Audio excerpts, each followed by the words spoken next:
তো আপনারা অনেকেই আমাকে দেখা হলেই সবসময় বলেন যে সাকিব ভাই, জিবরান ভাই, সুমন ভাইদের কি অবস্থা, ভৌতিষ্ঠের কি অবস্থা। চলুন আমরা কথা না বাড়িয়ে সরাসরি তার কাছ থেকেই ঘটনাটা শুনে ফেলি।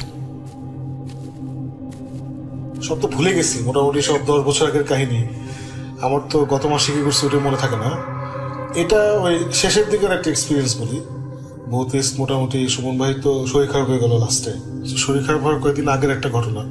এটা এগেন আগেই বলিনি যে ঘটনা বিশ্বাস করতে হবে না। আমাদের একটা ঘটনা হয়েছে, ওটা আমি শেয়ার করতেছি। Going towards Sylhet. তো যেতে যেতে যেটা হয়েছে যে আমরা রাতে যাচ্ছিলাম। আমরা তো সবসময় রাতে ট্রাভেল করতাম, কারণ রাতে ট্রাফিক অনেক কম থাকে। সো এটা হচ্ছে 2012-13 ওই সময়কার কাহিনী আর কি। সো সুমন ভাই ড্রাইভ করছে আমরা যাচ্ছি, তখন রাত 1-1:30 মতো বাজে। হাইওয়েতে আছি আমরা। তো হাইওয়ে থেকে একটা বিফোর রিচিং সিলেট একটা ডানে বামে কোথায় জানি যেতে হয়, ভুলে গেছি কোন জায়গায় আর কি। ওই মৌলভীবাজার টুলবাজার থেকে এটা ডান বাম করতে হয় কোন জায়গায়। সো ডান বাম করে আমরা ঢুকছি। তো যেতে যেতে সুমন ভাইয়ের শরীর খারাপ লাগছে। সুমন ভাই তখন বলছে যে আমার তো শরীরটা একটু খারাপ লাগতেছে, সাকিব তুমি চালাও। তো এটা আচ্ছা ঠিক আছে, খারাপ লাগতেই পারে, রাত্রেবেলা বেরিয়েছি আমরা। তো ঠিক আছে আমি চালাচ্ছি, ফাইন। তো আমি ড্রাইভ করা শুরু করলাম, গাড়ি থামিয়ে চেঞ্জ করে আই এম ড্রাইভিং। সুমন ভাই বসে আছে প্যাসেঞ্জার সিটে, পিছিয়ে ছিল। ড্রাইভ করতেছি একটু পরে আমারও শরীর খারাপ লাগছে। আমার একটা মাথা ব্যথার প্রবলেম আছে, দেখি মাথা ব্যথা, অ্যাকিউট মাথা ব্যথা শুরু হয়েছে। আমি কনসেন্ট্রেট করতে পারছি। ওই সময় আমি তখন বলছি যে এই আমারও তো শরীর খারাপ লাগছে, যে তুই চালা। আবার গাড়ি থামালাম, আবার জীবন গিয়ে উঠলো, আমি গিয়ে পিছিয়ে উঠলাম। তো মিনভাইল আমি প্যারাসিটামল খেয়ে ফেলছি, সুমন ভাই একটু আগে ওষুধ খেয়েছে। জিবরান চালাতে যেতে জিবরান একটু পরে বলে যে দোস্ত আমারও শরীরটা ভালো লাগছে, আমি কনসেন্ট্রেট করতে পারছি। আমি তো বিপদে বললাম যে তখন না হঠাৎ করে থ্রি অফ আস যে হোয়াট ইজ হ্যাপেনিং, তিনজনের একসাথে কেন শরীর খারাপ, এটা খুবই অড একটা জিনিস। এদিকে আবার ওই যে যারা পুরোনো ভৌতিষ্ঠের গল্প শুনছে ওরা জানে যে আমাদের আর্লি ওয়ার্নিং সিস্টেম হচ্ছে জিবরান আর সুমন ভাই, ওরা কিছুটা বুঝে কিছুটা হচ্ছে নাকি। আমি কখনোই কিছু বুঝি না। তখন আমি বললাম যে কি মানে সুমন ভাই আর ইউ ফিলিং এনিথিং, তিনজনের শরীর খারাপ। সে বললো না I am not feeling anything, কি হচ্ছে যাই না। যাই হোক, তখন আমরা ডিসাইড করলাম ঠিক আছে আমরা একটা কাজ করি, এভাবে ডেঞ্জারাসলি না চলে কোনো পেট্রোল পাম্প পেলে, এই যারা হাইওয়েতে ট্রাভেল করছেন জানেন যে পেট্রোল পাম্পের পাশে বড় জায়গা থাকে, মানে ছোটো ছোটো পেট্রোল পাম্প আছে, ওখানে গাড়ি রেখে ঘুম দেওয়া যায়। আচ্ছা 5 মিনিটের মধ্যে যদি পেট্রোল পাম্প পাই ওখানে নেমে আমরা একটা ঘুম দিব, অথবা আমরা গাড়ি রাস্তার সাইডে একটা ঘুম দেওয়ার ব্যবস্থা করবো। লাকিলি তখন যেতে যেতে দেখি হঠাৎ করে একটা ছোট্ট একটা ছাপড়া হোটেল, হাইওয়েটা আমার পাশে থাকে না, ছোট ছাপড়া হোটেল টাইপের, ওই টিনের চাল, বেড়ার মাচা, ওইসব ওয়াল, টিন টুন মিলায়, বেড়াটা মিলায় একটা হোটেল। এবং যেটা হয় যে সব জায়গায় সামনে অন ডিসপ্লে থাকে, যে মুরগির ঝোল, মাছ, ভাজি, ভাত, এগুলো অন ডিসপ্লে থাকে। তখন মোটামুটি রাত 2টা-2:30 এরকম ছোট্ট হোটেল। ওইটা দেখেই তো আমার শরীর খারাপ থাকুক ভালো থাকুক খাবার দেখলে খেতে ইচ্ছে হয়। দেখেই তো আমি এক্সাইটেড, সুমন ভাই চলেন খাই, খাওয়া নাকি, আচ্ছা চলো। সো আমরা গাড়ি পার্ক করলাম, পার্ক করে গেলাম, গিয়ে দেখলাম যে ওখানে একটা বয়স্ক লোক, 70-70 হবে, দাঁড়িয়েলা চিকন দাঁড়িয়েলা একটা বয়স্ক লোক, তখন তার সাথে পিচ্ছি একটা থাকে না হোটেলটা পিচ্ছি। তখন ধরো রাত 2টা-1টা বাজে, তো আমরা দেখলাম যে একজন বয়স্ক লোক আছে, একটা পিচ্ছি আছে, এটা নিয়ে বেশি চিন্তা করিনি। যে বুড়া লোক আছে ঠিক আছে, পিচ্ছি আছে কোনো টেনশন হয়নি।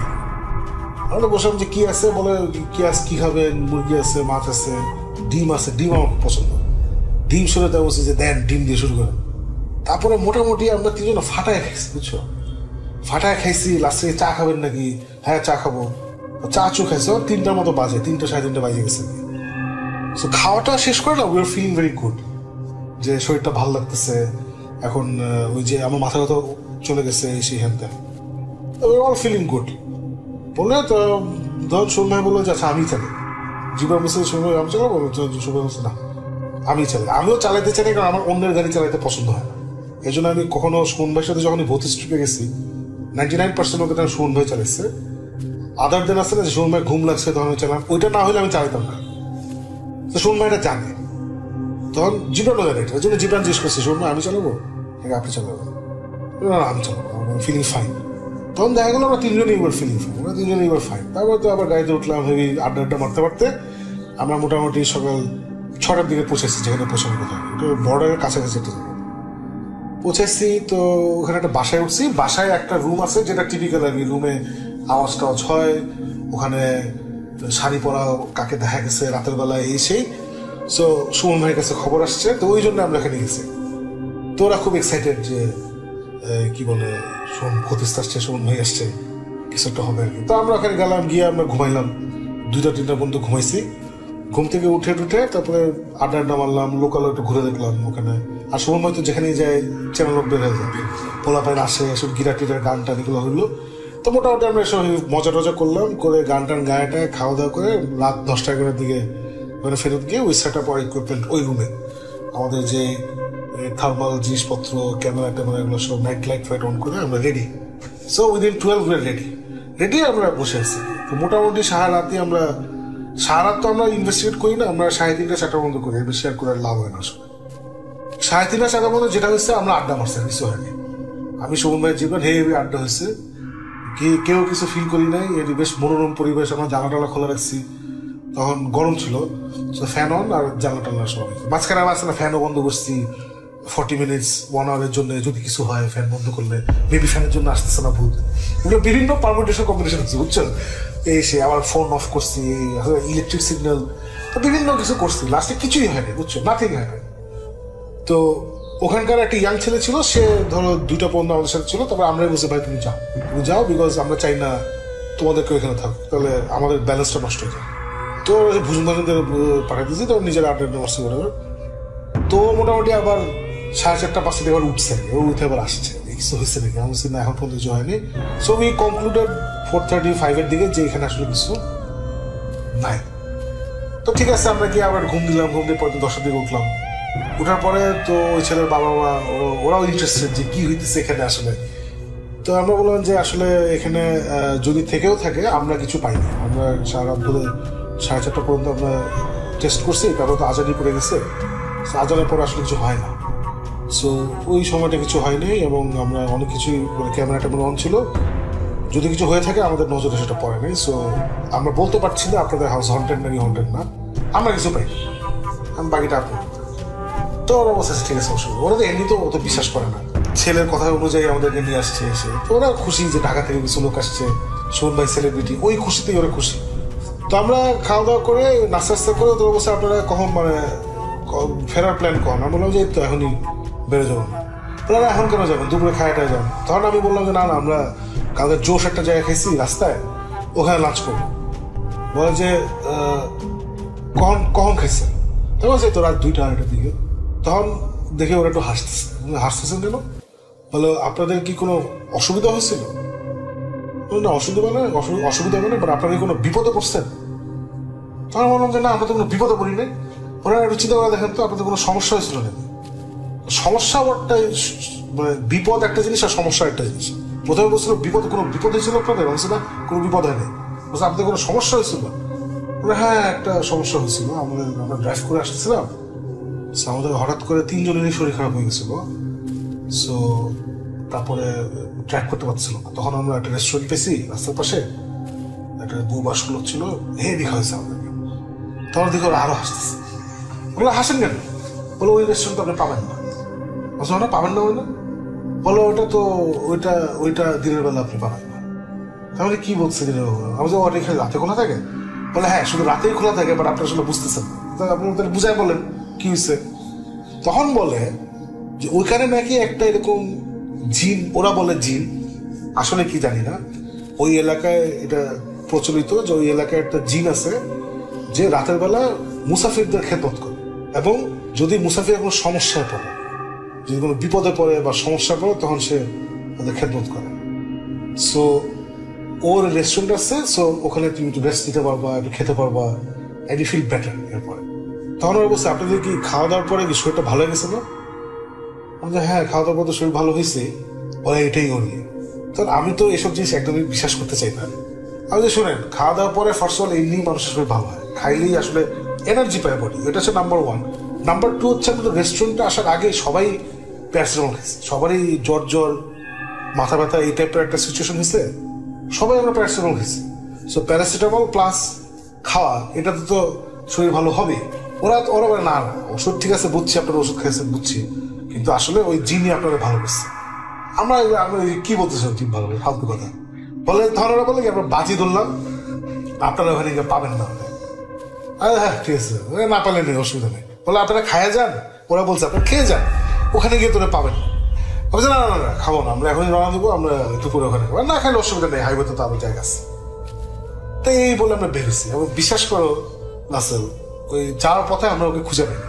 যাওয়ার পথে খুঁজে পাইনি, এবং আমরা মোটামুটি খুঁজতেই গেছি, কিন্তু খুঁজে পাই নাই। অ্যান্ড এই হচ্ছে ঘটনা। এখন it is totally up to you or totally up to the listeners to believe whether এটা আসলে জিন নাকি জিন না। আমরা রাতের বেলা আমাদের কারো তো অবস্থা ঠিক ছিল না যখন আমরা এটা খুঁজে পেয়েছি। হইতেই পারে আমরা রাতে, কারণ এসব জায়গায় যারা আপনার ট্রাভেল করেন জানেন যে একই জায়গায় কিন্তু আমাকে 5টা রাস্তা দিয়ে যাওয়া হয়। আমরা জিপিএস টিপিএস দিয়ে যাচ্ছিলাম রাতের বেলা, দিনের বেলা আমরা জিপিএস টিপিএস দেখি না, আমরা জাস্ট সাইনবোর্ড টাইনবোর্ড দেখে নেওয়া হচ্ছে। সো অনেক জিনিসই দিনের বেলা একরকম লাগে, রাতের বেলা অন্যরকম লাগে, টোটালি ডিফারেন্ট লাগে, তাই না? সো স্পেশালি তুমি যদি জায়গায় না থাকো, একটা হচ্ছে আমি এখানকার লোকালয়, আমি বাসিন্দা, আমি চিনি, রাতেও জানি কিরকম, দিনেও জানি কিরকম। আমরা জায়গায় থাকি না, আমরা জানি না। সো রাতে আমরা একটা চিত্র দেখছি, রাতে একভাবে আমরা পথঘাট খুঁজে বের করছি। সো আমার এক্সপ্লেনেশন হচ্ছে যে আমরা বেসিক্যালি রাতে যে রাস্তা দিয়ে গেছিলাম, দিনে ওই রাস্তাতে ফেরত যাই নাই, সেই কারণে আমরা ওই দোকান খুঁজে পাই নাই। জিবরান ইজ কনভিন্স যে এটা জিন, আর সুমন ভাই হচ্ছে মাঝামাঝি একটা জায়গা। জিবা বলছে না এটা জিন, এই সেই। আমি তো আমার জিবরানে বলছি, তুই তো খাওয়ার সময় তো আমি কোনো শুনি নাই যে আমার একটা ফিলিং হচ্ছে সামথিং ইজ হ্যাপেনিং। তোর যেসব নর্মালি হয় আর কি, সেন্স করতে পারছি, তুই সেন্স করি, সে ওয়ার্নিং দিয়ে সেই সুমন ভাই হয় তুই তো আমরা তো হয়তো পাগল মতো খাইছি। তখন বলে হ্যাঁ দোষ আমি জানি না এটা কেমন হইলো, আসলে খাওয়াটা খুব মজা ছিল, তো হয়তো এর জন্য কিছু বুঝি নাই। সো এটা আমাদের একদম লাস্টের দিকে একটা এক্সপিরিয়েন্স ছিল। This one of the last times Suman ভাই, Jibran and I went out together. So এটা আমার কাছে খুব ইন্টারেস্টিং স্টোরি যে Allah, I don't know if that guy is অলৌকিক নাকি সে আসলে রক্ত মাংসের মানুষ। But if you think about this, একটু অড আর কি, যে রাতের বেলা ঠিক আমাদের যখন দরকার ছিল তখনই এটা পাইছি। এটা হচ্ছে নাম্বার 1। নাম্বার 2 হচ্ছে যে আমি এখনই জানি না এই বয়স্ক লোকের বাচ্চা কেন ছিল। বাচ্চা মানে বুঝছো তো, মানে 5-6 পরে ধরো থাকে না, চ্যাংরা পোলা পাই বাপকে হেল্প করে, দাদাকে হেল্প করে। ও এত রাত 2টা-3টার সময় কেন হয়েছিল আই ডোন্ট নো। এবং তখন না আমাদের এটা খেয়াল হয়নি, নর্মাল লাগছে, হ্যাঁ ঠিক আছে আছে, কি হয়েছে। নো, আসলে থাকার কথা না। রাত 2টার সময় ডাজেন্ট ম্যাটার তুমি কোন ফ্যামিলির ছেলে, তুমি গুলশান বনানীর ফ্যামিলির ছেলে, না তুমি একজন গ্রামে বা মিরপুরে বা বস্তিতে রিক্সাওয়ালার ছেলে। রাত 2টার সময় তুমি ঘুমাইতেছো, তাই না? তোমার বাপের হোটেল থাকতে পারে, তুমি বাসায় ঘুমাইতেছো। সো এইগুলা তখন মাথায় আসে না। So this are very interesting আর কি। So this is my story. শুনলাম শাকিব ভাইয়ের কাছ থেকে চমৎকার একটি ঘটনা, এবং শাকিব ভাইয়ের ঘটনার আমি অনেক বড় একজন ফ্যান। কিছুদিন আগে যখন আমি শাকিব ভাইয়ের অফিসে যাই, তখন শাকিব ভাই আমাকে সেখান থেকে তার বাসায় নিয়ে যান, এবং বাসায় নিয়ে গিয়ে আমরা তার রুমের মধ্যে বসে বসে এই স্টোরিটা রেকর্ড করি। এই ঘটনাটা আপনাদের কাছে কেমন লেগেছে আমি জানি না, আমার কাছে অসম্ভব ভালো লেগেছে। এবং আমি খুব অল্প সময়ের মধ্যেই কেন যেন শাকিব ভাইয়ের সাথেই, শাকিব ভাইয়ের কথা শুনতে শুনতেই সেই সময়ে হারিয়ে গিয়েছিলাম, এবং সেই সময় থেকে ফিরে আসতে আমার একেবারেই ইচ্ছা করছিল না। আমি জানি আপনাদের কাছে এরকম ঘটনা আছে, যদি ঘটনা থাকে তাহলে পাঠান আমাদের কাছে। আমাদের ইমেল অ্যাড্রেস হচ্ছে russell.booth.com@gmail.com, এবং এইখানে আপনার নাম, ঠিকানা এবং ফোন নাম্বার সহ আপনার জীবনে ঘটে যাওয়া বা আপনার জানা সেরা ঘটনা লিখে পাঠাবেন আমাদের কাছে।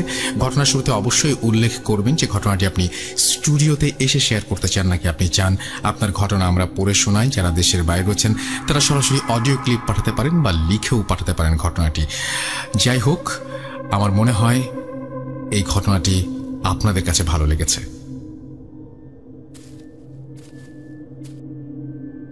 Spirit, be here with me.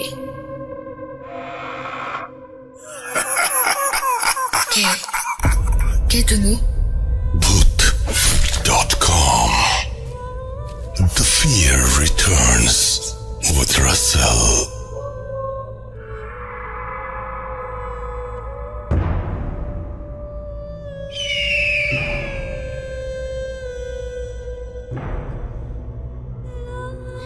Welcome back. এবং আমার সাথে আছে, আপনার নামটা আরেকবার প্লিজ বলবেন। আমার নাম রিমঝিম খান, আমি ঢাকা ক্যান্টনমেন্ট থেকে বলছিলাম। রিমঝিমের আগে ঘটনা আপনারা শুনেছেন, এবং সেই ঘটনাটা অবশ্যই আমি বিশ্বাস করি আপনাদের ভালো লেগেছে, কারণ আমার অনেক ভালো লেগেছে। এবং তার জীবনের সাথে মিলে যায়, মানে তার জীবনের বিরাট একটা ঘটনা, যে ঘটনাটা তার আসলে কোনোদিন ভুলে যাবার কথা না। এবং কি অদ্ভুত একটা সময় তার জীবনে এসেছিল এবং সেই সময়টা সে অতিক্রম করে এসছে, কিন্তু ঘটনাগুলো আজীবন স্মৃতি হয়ে সে বয়ে বেড়াচ্ছে। তো আমরা তার দ্বিতীয় ঘটনায় যাব, এবং তার আগে বলি যে আমাদের ইমেল অ্যাড্রেস হচ্ছে russell.bhuth.com@gmail.com। এখানে আপনি আপনার নাম, ঠিকানা এবং ফোন নাম্বার সহ আপনার জীবনে ঘটে যাওয়া বা আপনার জানা সেটা ঘটনা লিখে পাঠিয়ে দিন। ঘটনার শুরুতে অবশ্যই উল্লেখ করুন যে ঘটনাটি আপনি স্টুডিওতে এসে শেয়ার করতে চান, নাকি আপনি চান আপনার ঘটনা আমরা পড়ে শোনাই। যারা দেশের বাইরে আছেন তারা সরাসরি অডিও ক্লিপ পাঠাতে পারেন বা লিখেও পাঠাতে পারেন ঘটনাটি। আমরা রিমঝিমের ঘটনায় যাব এখন। ঘটনাটা অ্যাকচুয়ালি অনেকটা আগের, যদিও এটা আমার আগে বলাটা উচিত ছিল, কিন্তু ভাইয়া বলি। ঘটনাটা 2010 সালের। তখন ভাইয়া আমি জায়গাটার নামটা স্কিপ করতে চাই। ওই টাইমে আমাদের ভাইয়া পোস্টিং ছিল যে জায়গাটাই, ওই জায়গাতে এই ঘটনাটা আর কি ঘটে। ভাইয়া আমরা যেখানে যাই সেই জায়গাটাতে একটা ক্যান্টনমেন্ট মূলত তৈরি হচ্ছিল ভাইয়া, তখনও ক্যান্টনমেন্ট পুরোপুরি হয়নি। তো ওই জায়গায় ক্যান্টনমেন্টের নিয়ম হচ্ছে প্রত্যেকের আলাদা আলাদা বাসা থাকবে, মানে কোনো বিল্ডিং বাসা না, ছোট ছোট বাসা সেখানেই থাকবে আর কি। তো ভাই ওরকম একটা বাসায় আমাদের মানে বাসায় আমরা ছিলাম। তো ভাই আমরা যখন ফার্স্ট ওখানে যাই, আমরা মানে ভাই আপনি দেখলে বুঝবেন না যে এটা কোনো ক্যান্টনমেন্ট। ইভেন ওই জায়গাটার মানে ওই স্পেসিফিক করে ওই জায়গাটাকে মানুষ চিনতো হাতিখানা কবরস্থান নামে, ওই জায়গাটাকে চিনতো আর কি। তো ভাই ওই হাতিখানা কবরস্থানটা শুনে আমরা ফার্স্ট, আম্মু বললো যে আমরা কবরস্থানের মধ্যে থাকবো, এটা আবার কেমন। তখন ওই যে অথরিটি ছিল তারা বললো যে না, কোনো সমস্যা হবে না, আপনারা থাকেন। তো ওই টাইমে ভাই আমার কিন্তু 2টা কুকুর ছিল, একটা নাম ছিল জন, একটা স্যানভিয়া, এই ছিল 2টা কুকুর। তো আমি ওদেরকে অনেক ভালোবাসতাম। যাই হোক ভাইয়া ওদের ভালোবাসতাম মানে কি, সেই কুকুরগুলো এখন কোথায়? ভাইয়া ওরাও এই পরিস্থিতির শিকার। আচ্ছা, তাহলে শুনি ঘটনা। আমরা মানে ওই বাসায় যাওয়ার পরে তো স্বাভাবিকভাবেই আমার বাবা আমাদের সাথে থাকতো না। তো কাজের জন্য আমাদের মানে কাজের লোক তো একটা লাগে, আম্মু একা কিভাবে সব মানে হ্যান্ডেল করবে। তো অফিসে আম্মু জানালো যে আমার একটা কাজের লোক দরকার। তো অফিস থেকে বললো যে ঠিক আছে, আপনারা তো নতুন আসলেন, আমরা নেক্সট দিন আপনাদের জন্য কাজের লোক পাঠিয়ে দিব। আচ্ছা ভাই আমরা ওখানে গিয়েছিলাম, আমি, আমার মামা আর আমার নানু, আমরা এই 4 জন আমরা সেখানে মানে আর কি ফার্স্টে যাই। তো যাওয়ার পর ভাই প্রথম রাতটা আমাদের সেরকম কোনো সমস্যা হয়নি। তো সেকেন্ড রাতে যেটা হয় যে আমার মামা আপনার রাতে ঘুমিয়ে আছে, হঠাৎ করে আমার মামা ফিল করে যে আমার মামার পাশে কেউ একজন মানে দাঁড়ানো। মামা ভাবে যে হয়তো নানু ঘুম থেকে উঠে ওয়াশরুমে যাওয়ার জন্য ভাবে দাঁড়িয়ে আছে, বাট সে স্থির দৃষ্টিতেও দাঁড়িয়ে আছে। মামা তারপরে উঠার পরে তাকে মানে অবয়বটা পুরো আমার নানুর মতোই ছিল। তাকে বলে যে আব্বা আপনি কি কোথাও যাবেন? কোনো কথা বলে না, কিছু করে না, শুধু চুপচাপ দাঁড়িয়ে আছে। তো মামা আবার সেকেন্ডবার আব্বা বলে ডাকতে পিছন থেকে নানুর সাউন্ড আসে। নানু বলে যে কি ব্যাপার, তুমি ডাকছো কেন? তখন মামা বিষয়টা আমলে নেয় না যে কি ব্যাপার, ওটা হয়তো চোখের ভুল। তো ওই রাতটা এভাবে চলছে। এটা ভাইয়া সেকেন্ড রাত। আর তৃতীয় দিনের বেলায় ভাইয়া আমাকে নতুন স্কুলে ভর্তি করালো। তো ওখানে আমি স্কুলে চলে যাই। তো বাসায় আমার আম্মু একা, স্কুলে আমাকে আমার নানু আর মামা রাখতে যায়, আর বাসায় আমার আম্মু একা। তো ভাইয়া প্রায় আপনার 10টা বা 11টার সময় একজন আমাদের বাসায় নক করে আমার আম্মু দরজা খুলে একটা মহিলাটা বলে যে আমি এখানে কাজ করার জন্য আসছি, আমাকে ক্যান্টনমেন্ট থেকে পাঠাইছে, তো আপনি বলেন কি কি কাজ করা লাগবে। আম্মুর জিনিসটা অদ্ভুত লাগলো ভাইয়া, যে হুট করে এসে পরিচয় না জেনে হঠাৎ বাসার মধ্যে ঢুকে যাচ্ছে। তা আম্মু আর কিছু বললো না। ভাইয়া আমি আমার বাসার বর্ণনাটাকে একটু দিব প্লিজ। আমার বাসাটা ভাইয়া মানে একটা বাসা থেকে আরেকটা মানে বাসার দূরত্ব আপনি দাঁড়িয়ে থেকে মনে হয় দূরবীন দিয়ে দেখা লাগবে যে এত দূরে। মানে পুরা জায়গাটা ফাঁকা, আর পুরো একটা গ্রামের বাড়ির মতো, উঁচু প্রাচীর ঘেরা। প্রাচীরের মানে আমাদের বাড়ির পিছন দিকে একটা পুকুর ছিল, আর সামনের দিকে একটা বাগান ছিল আর কি। মানে দেখলে ভালোই লাগবে, নিরিবিলি জায়গা একদম। তো তারপর পরে ঘটনায় যাই, আম্মু ওনাকে বাসার মধ্যে ঢুকতে দেওয়ার পরে আম্মুর একটা বিষয় ভাই অদ্ভুত লাগে। মানুষ তো কত রকমেরই পেট রাখে আর কি, তার পেট হিসাবে ছিল ভাইয়া একটা কাক। হ্যাঁ ভাইয়া, একটা খাঁচার মধ্যে একটা কাক ছিল তার পেট। আমার আম্মু বলে যে এইসব নিয়ে আমি আমার বাসায় অ্যালাউ করবো না। আর ভাইয়া সে যখন আসে আমাদের কুকুরগুলা কিন্তু বাইরে বাধা থাকতো, কুকুরগুলা কিন্তু ভীষণ রকমের রিয়াক্ট করা শুরু করে। তারা মানে কাকটাকে দেখে নাকি মহিলাকে দেখেই, সব ওদের দুজনকে দেখেই। আচ্ছা, ওরা মানে পায় না যে শিকল খুলে এসে ওদেরকে অ্যাটাক করে। আমার আম্মু ভাবলো যে হয়তো ওদের ক্ষুধা লেগেছে তাই এরকম করে। তখন ওই মহিলা আবার আমার আম্মুকে বলে যে আপা ওদের তো ক্ষুধা লেগেছে, দেন আমি ওদেরকে খাইতে দিয়ে আসি। পরে ভাইয়া সে নিজেই আমাদের রান্নাঘরে যেয়ে খাবার নিয়ে আসলো। আর কুকুরগুলা কিছুতেই ভাইয়া তার হাতের খাবার খেতে চাচ্ছিল না। তো ভাইয়া নর্মাল ডের মতো ওখানে কিন্তু ভাইয়া কাজের মহিলারা কিন্তু বাসাতেই থাকতো, এরকম ব্যবস্থাই ছিল। তো সে আমাদের বাসাতেই থাকবে এরকমই কথা হলো। ভাইয়া ওই দিন রাতে আমার স্যানভিয়া কিন্তু বাসার মধ্যে থাকতো, আর জন থাকতো হচ্ছে বাসার বাইরে। ভাই সেই দিন রাতে প্রায় রাত আপনার 1টা বা 2টা নাগাদ জন হঠাৎ অনেক মানে চিৎকার চেঁচামেচি শুরু করে, মানে ও আর স্থির থাকতে চাচ্ছে না। আম্মু বারান্দায় আসে, বারান্দায় এসে জনকে বলে, মানে জন আবার কথা অনেক বুঝতো ভাইয়া, তো জনকে বলে যে তুই চুপ কর, কিছু হয়নি। তো ভাইয়া জন অনেক লাফালাফি শুরু মানে লাফাতে থাকে। এক পর্যায়ে ভাইয়া ওর গলার যে শিকলটা ছিল সেটা খুলে যায়, খুলে ও ভাইয়া দৌড় দেয়। ভাইয়া আমাদের বাসার পিছনে কিন্তু পুরাটা মানে বাসার পিছনে পাঁচিলটা পের হলে কিন্তু ভাইয়া একটা কবরস্থান, সেটা কিন্তু আমাদেরকে আগে কেউ ইনফর্ম করেনি। তো ভাইয়া ও একদম মানে কিভাবে যে ও এত উঁচু পাঁচিল টপ করলো ভাইয়া সেটা বুঝতে পারলাম না। ও একদম পাঁচিল টপকে একদম ওই জঙ্গল মানে বাড়ির পিছনের কবরস্থানে চলে গেছে ওদিকে। আমার আম্মু তো চিৎকার শুরু করে। পরে লোকজন ডাকাডাকি করার পরে মানে ক্যান্টনমেন্ট থেকে লোক আসে যে জন কোথায় গেল, ওকে খুঁজে পাওয়া লাগবে। সকাল হয়ে যায় কিন্তু জনের কোনো খোঁজ পাওয়া যায় না ভাইয়া। ওরা খুঁজতে খুঁজতে হঠাৎ আমাদের একটা পরিচিত আঙ্কেল ছিল, ওই আঙ্কেলের পায়ের কাছে গাছ থেকে কিছু একটা এসে পড়লো। আঙ্কেল পায়ের কাছে তাকাতেই দেখে যে ওটা হচ্ছে আমার জনের মাথা। মানে কেউ আমার জনকে, সরি আমার কান্না পাচ্ছে ওর কথা মনে করে। না স্বাভাবিক, খুব স্বাভাবিক। ওর কাটা মাথাটা, ওর বডির কোনো অংশ বিশেষ পাইনি। পরে ওনারা ওই মাথাটা নিয়ে আমাদেরকে এসে দিয়ে যায়।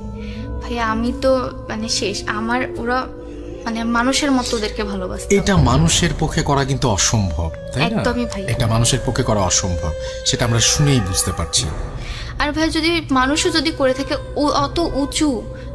অত উঁচু কাঠের গাছগুলার মধ্যে কেন মাথাটা রেখে আসবে? যদি মানুষই করতো সে নিচেই ফেলে যেত। সেখানে ওঠাও তো অনেক মুশকিল আসলে। হ্যাঁ ভাইয়া। তারপরে এটা আমরা স্বাভাবিকভাবেই নিলাম। আম্মু ভেবেছে হয়তো কোনো জঙ্গলিদের কাজ, হয়তো কোনো সাঁওতালরা তো আবার এগুলো খায়, তো ভাবছে করার কথা না, এরকম করার কথা না। যাই হোক এটা মানে আমরা স্বাভাবিকভাবেই নিলাম। জি। আর আমি তখন ছোট, তো এত কিছু মাথায় আমার ছিল না, আমরা তো যথেষ্ট আপসেট। পরের দিন ভাইয়া সকাল মানে গেল, কোনো সমস্যা হলো না। কিন্তু ভাই আরেকটা অদ্ভুত বিষয় সেটা হচ্ছে ওই যে বললাম যে কাজের মহিলার যে কাকটা, জি জি জি, সেই কাকটা কিন্তু ভাইয়া ওর ঠোঁটগুলা ভাইয়া লাল ছিল।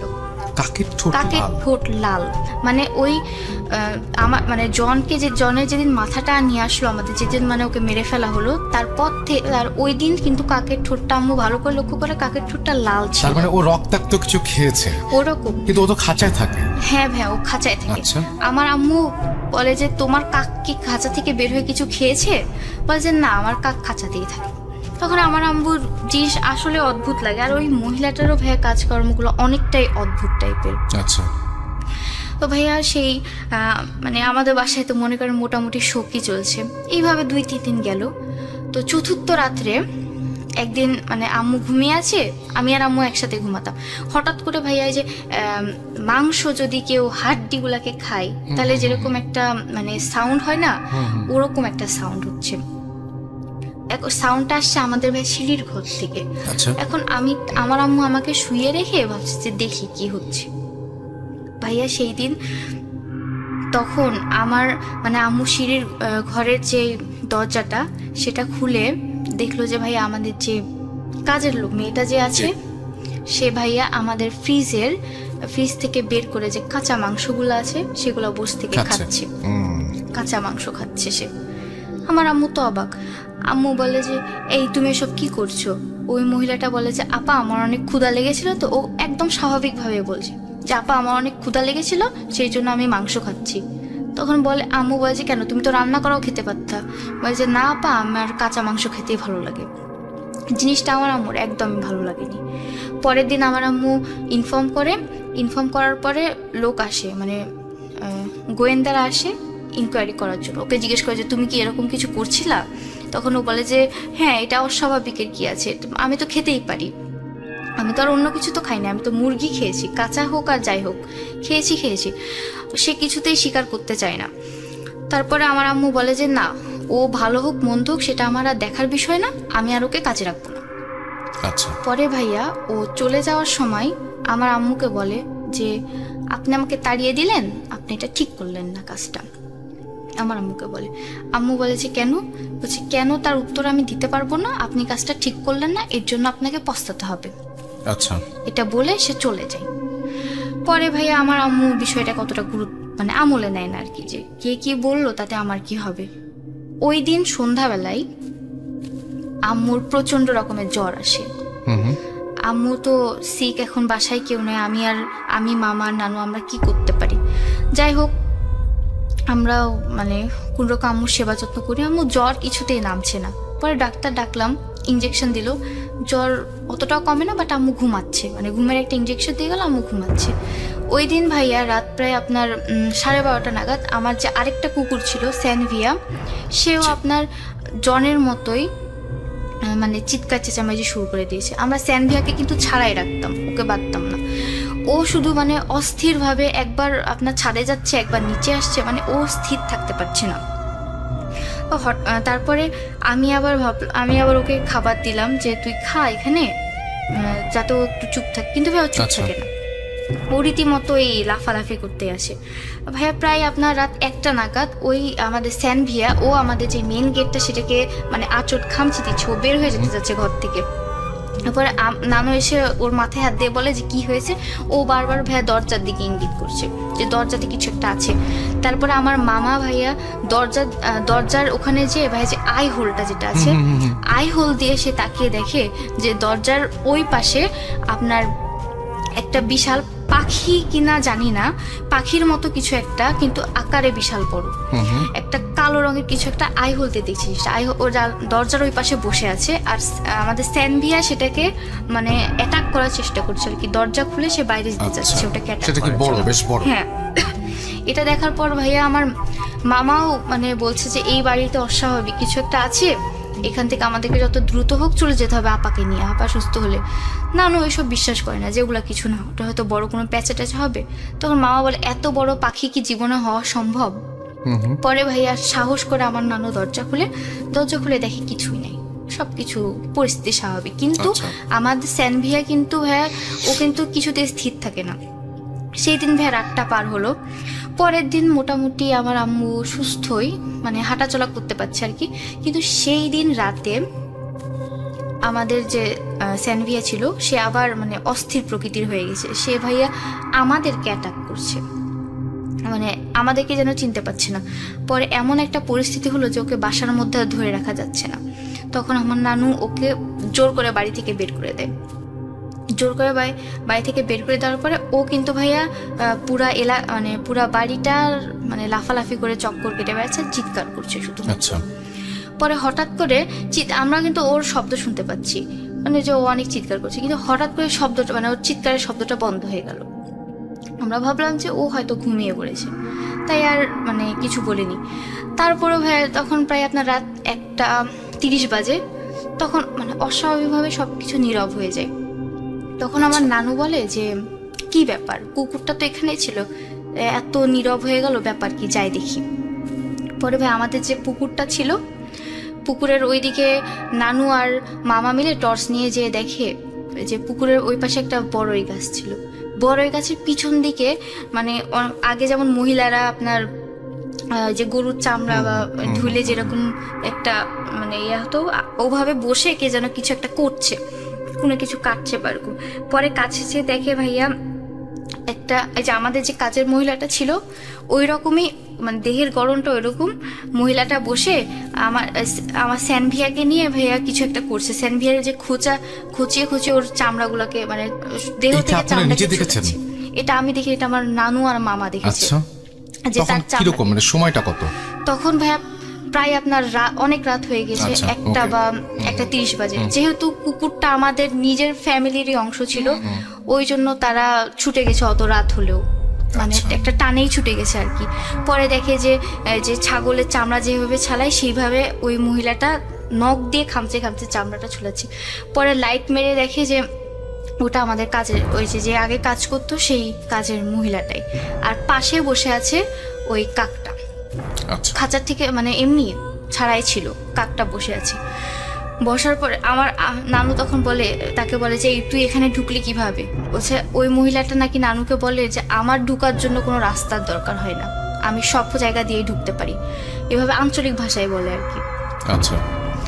পরে মানে নানুদের সামনে সে ওই কুকুরের ভিতর থেকে ভাইয়া হাত ঢুকিয়ে মাংসগুলোকে খামচে খামচে বের করে খাচ্ছে ওই মহিলা। এই দৃশ্যটাও দেখতে হলো। তারপর ভাইয়া আমার নানুরা কি করবে, তারাও যতই পুরুষ হোক না কেন ভয় তো সবারই একটা থাকে। তারা আর বললো যে যা হওয়ার হয়ে গেছে, স্যাম্বিয়াকে তো আর আমরা বাঁচাইতে পারলাম না, এখন নিজেরা যাতে সেফ থাকতে পারি এটা আমাদেরকে দেখা রাখবে। তো ভাইয়া তারা আর কথা না বাড়িয়ে সেখান থেকে মানে বাসায় চলে আসে। বাসায় এসে ভাইয়া তারা আমাদের হেড অফিসে ফোন দেওয়ার জন্য ফোন মানে কানেক্ট করার চেষ্টা করে ল্যান্ডলাইনে, ল্যান্ডলাইন আর কাজ করে না। ফোনে ট্রাই করে, ফোনে দেখে নেটওয়ার্ক নেই, নেটওয়ার্ক বিজি। পরে কোনোভাবে মানে ওই রাতটা আমরা পার করলাম। পরের দিন সকালে নানু অফিসে যে নিজেই বলে যে আমরা হুজুরকে দিয়ে এই বাড়িটাকে বাঁধিয়ে নেব। পরে হুজুরকে নিয়ে আসে। হুজুর এসে পুরা বাড়িটা দেখে বলে যে এই বাড়িতে হচ্ছে শয়তানের নজর পড়েছে এ বাড়িতে। আচ্ছা। তারপরে আমার মানে শয়তানের নজর এখন কেন পড়লো, এখন হুজুর বলে যে আমার আম্মুর দিকে দোষারোপ করে, বলে যে আমার আম্মু নাকি কোনো এক সকালে কোনো এক জিনকে নাকি যে জিনের কোনো একটা কাজে ব্যাঘাত ঘটিয়েছে, তার জন্য সেই জিন এসছে আমার আম্মুর কাছ থেকে প্রতিশোধ নিতে। আচ্ছা। এখন আমার আম্মু বলে যে আমি তো জীবনে কোনো পিঁপড়াও মারিনি, আমি আবার কিভাবে কোন জিনের মানে ব্যাঘাত ঘটালাম। তখন হুজুর বলে যে ঠিক আছে আমি সব দেখছি। তারপরে ভাইয়া বাঁধানোর যেই জিনিসপত্র মানে যা সরঞ্জাম লাগে, ওই দিন সন্ধ্যাবেলায় হুজুর বললো যে আমি সেগুলা নিয়ে একটা মানে আর কি আমি বসবো। তো জিনকেই সরাসরি জিজ্ঞেস করব যে তুমি কি চাও, ওই শয়তানকে জিজ্ঞেস করবে। তো ভাইয়া ওই এলাকাতে এই জিনিসটা ভাইয়া কথা তো আর ছড়াইতে বেশি সময় লাগে না, এলাকার অনেকে এই কথাটা জেনে গেছে। তখন এলাকার যে অন্যান্য কাজের মহিলারা ছিল তারা বলে এটা নাকি পিশাচিনী, এটা নাকি পিশাচ, আর এটা নাকি অনেক খারাপ জিনিস, যার দিকে একবার নজর দেয় তার নাকি জীবনকে পুরো শেষ করে ফেলে। পরে ভাইয়া হুজুর বললো যে ঠিক আছে আমি দেখবো এটা কত বড় পিশাচ বা কি, আমি সব দেখবো। পরে ভাই সন্ধ্যাবেলায় আমরা ওগুলা নিয়ে বসলো। আমার আম্মুকে এক জায়গাতে মানে আমার আম্মু হুজুরের মুখোমুখি বসালো। বসানোর পরে বিভিন্ন হুজুরের যে দোয়া আছে, যে সূরা আছে সবগুলা বলে মানে দোয়া পড়লো। আর ভাইয়া হুজুর বললো যে সব বাসার যতগুলো সদস্য আছে সবাই এক জায়গাতে বসবে, বাসার সব মানে পুরো বাসা অন্ধকার রাখতে হবে এবং মানে যাই হোক আমাদের কারো আওয়াজ করা যাবে না, চুপচাপ বসে থাকতে হবে। তো হুজুরের কথা অনুযায়ী আমরা তা ফলো করলাম, আমরা সবাই চুপচাপ বসে আছি। আমার আম্মু হুজুরের সামনে, আমার আম্মু ভাইয়া অস্বাভাবিক আচরণ শুরু করে। আমার আম্মু যেন আমি যে মানে ওই দিন সন্ধ্যা থেকে আমার আম্মু অস্বাভাবিক হয়ে যায়, আমি যে আম্মুর মেয়ে, আম্মু আমাকেও চিৎকার করে অনেক। তারপরে ওই দিন আপনার 8টা-9টার দিকে হুজুরের সামনে আমার আম্মুকে বসানো হলো। বসানোর পরে আম্মু হুজুর আম্মুকে অনেক দোয়া দুরুস বলে আম্মুর কপালের মধ্যে এভাবে মানে কপালে কিছু একটা টিপ পরাইলে যেরকম হয় ওভাবে হাত দিয়েছিল আমার আম্মুর কপালে। তখন আমার আম্মুকে হুজুর জিজ্ঞেস করে যে তুই এ বাড়িতে কেন আসছিস? তখন ভাইয়া আমার আম্মুর ভয়েসটা পুরো চেঞ্জ হয়ে যায়, একটা মোটা একটা কণ্ঠে সে হুজুরকে বলে যে আমি তো শান্তই ছিলাম, তুই কেন আমাকে তাড়ালি? তোর বাড়ির মাংস খেয়ে কি আমি খুব অপরাধ করেছি? এটা হুজুরকে বলে। তখন হুজুর বলে তুই কেন মাংস খাচ্ছিস? তুই এ বাড়িতে মানে এসছিলি কি জন্য? অন্য বাড়ি পাসনি? বলছে না। এই বাড়ির আপাটা অনেক সুন্দর, সেই জন্য আমি এখানেই আসছি। মানে আমার আম্মু ভাইয়া দেখতে অনেক সুন্দর ছিল, তো এই জন্য বলছি যে আমার আম্মুকে তার পছন্দ ছিল, সেই জন্য ও এখানে আসছে। তারপরে হুজুর বললো যে তোর কি ওর ক্ষতি করার কোনো ইচ্ছা ছিল? তখন ও বলে যে না, আমি ওর কোনো ক্ষতি করতাম না, ও আমাকে তাড়াইলো কি জন্য। তারপরে বললো যে আচ্ছা ও আর মানে তোকে তাড়াবে না, তুই আর ওর কোনো ক্ষতি করিস না, তুই চলে যাস। বলে না আমি যাব না, আমি ওর বাচ্চাকে নিয়ে যাব। ওর বাচ্চা বলতে তো আমি আছি। বলে যে না, ওর বাচ্চাকে নিয়ে যেতে পারবি না, তোকে এমনি চলে যেতে হবে। পরে ভাইয়া ও বললো যে আমি চলে যাব, কিন্তু আমি আবার ফিরে আসবো। এটা বলে ভাইয়া মানে পুরা বাসাটা মানে যে আপনার লাইটটা যদি ফিউজ হয়ে যায়, যেরকম জ্বলনিভু করে, হঠাৎ করে আমাদের বাসার সব লাইটগুলো ওই রকম করতে অন্ধকারই ছিল, কিন্তু কিভাবে এই জিনিসটা হলো সেটা কেউ বুঝতে পারলো না। পরে ও যে চলে গেল সেটা আমরা বুঝতে পারলাম, কারণ আমাদের ঘরের প্রত্যেকটা বাল্ব ফেটে গেছে, ও এটা করেও চলে গেছে। এরপর থেকে ভাইয়া আমার মানে আম্মু যতবারই আর কি প্রেগনেন্ট হতো, আর মানে আমার কোনো ভাই বোনে টিকতো না আর কি, একদম মানে সাথে সাথেই নষ্ট হয়ে যেত। সেটা ওর দেওয়া অভিশাপে, সেটা ছুটেছে, কিন্তু অনেক কষ্ট করতে হয়েছে আর কি। আর ভাইয়া এর মাঝে ভাইয়া আমি বলি, আমি আমার আম্মুকে নিয়ে যতগুলো স্বপ্ন দেখি সেগুলা ভাইয়া মানে জানি না কেন সত্যি হয়। ভাই আমি কি বলবো? হ্যাঁ বলেন বলেন। ভাই একদিন আমি সন্ধ্যাবেলায় স্বপ্নে দেখছি যে আমার আম্মু তখন প্রেগনেন্ট ছিল ভাইয়া। স্বপ্নে দেখি যে আমার আম্মু সিঁড়ি থেকে পড়ে যাচ্ছে সন্ধ্যাবেলায়, আর একটা লাল রঙের পা আমার আম্মুকে ধাক্কা দিয়ে ফেলে দিচ্ছে। এটা আমি স্বপ্নে দেখি। তারপরে ভাই আমি ভাবি যে স্বপ্নেই তো দেখলাম, এটা আবার সত্যি হবে কি। তখন ভাই সন্ধ্যার আজান দিচ্ছে, আমি দেখি যে পাশে আমার আম্মু নাই। তা আমি ভাবলাম যে আম্মু আবার কোথায়। পরে আমি ছাদে যেয়ে দেখি আমার আম্মু দাঁড়িয়ে আছে। আম্মু বলে যে এখন তো সন্ধ্যা হয়ে গেছে, চলো আমরা যাই। ভাই আমরা যাওয়ার জন্য মানে আসলাম, সিঁড়ির যে ঘরটা আছে ছাদের ওপরে, সিঁড়ির ঘর থেকে ভাই মানে মানুষের পায়ের আওয়াজ আসছে। এটা তো অসম্ভব, আমাদের বাসায় তো তখন পুরুষ বলতে আমার মামা আর নানু, তো অন্য কেউ, ওরা তো ছাদের ঘরে যাবে না। পরে আম্মু গেল যে আম্মু বলে যে তুমি থাকো, আমি দেখে আসি যে ঘরের মধ্যে কি। ভাইয়া আম্মু ঘরের মধ্যে যে দেখে ভাইয়া দুইটা পা স্থির, মানে ফ্লোরের মধ্যে দুইটা পা মানে পড়ে আছে আর কি, শুধু কাটা দুইটা পা। আম্মু এটা দেখে ভাইয়া পিছনে সরে আসতে যে জাস্ট আপনার সিঁড়ি থেকে পড়ে যায় আম্মুর ওই বেবিটা আর কি নষ্ট হয়ে যায় তখন। আচ্ছা, এই যে আপনি এই স্বপ্ন যে সত্যি হয়, এইটার কোনো ব্যাখ্যা পেয়েছেন নাকি এটা আপনি জানেন না এখনো পর্যন্ত কেন মনে হয়? ভাই এটা আমি অনেক হুজুরের কাছে মানে পরিচিত হুজুরকে বলেছি যে ভাই আমার অনেক স্বপ্ন এরকম সত্যি হয়েছে। এটা তো ভাই একটা বললাম, আরো অনেক স্বপ্ন এরকম হয়। ভয়ঙ্কর কিছু হয়েছে? হ্যাঁ ভাই ভয়ঙ্কর তো হয়। কিরকম বলেন তো? ভয়ঙ্কর যেমন ভাইয়া আচ্ছা, এটা নয় আমরা একটু পরেই শুনছি। আমরা আপাতত আপনাদেরকে বলি যে আমাদেরকে মানে একটু পরে মানে আরেকটা ঘটনায় শুনবো। আপাতত বলি যে আপনারা আমাদেরকে ঘটনা পাঠাতে হলে আমাদের ইমেল অ্যাড্রেস হচ্ছে ভূত.com যে ইমেল অ্যাড্রেসটা সেটাই, এবং সেটি হচ্ছে russell.booth.com@gmail.com। সেখানে আপনাদের ঘটনাগুলো পাঠিয়ে দিন। ফেসবুকে ভিজিট করুন আমাদের পেজগুলো এবং আমাদেরকে জানান আপনাদের সকল কথা। আপাতত আমরা এই ঘটনাটা এখানেই শেষ করতে চাই। রিমঝিম, আপনাকে অনেক ধন্যবাদ। আমরা পরবর্তী ঘটনায় যাব। Thank you.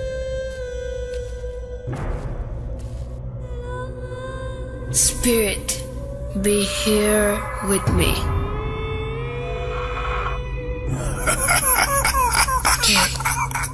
Get to me. Voot.com.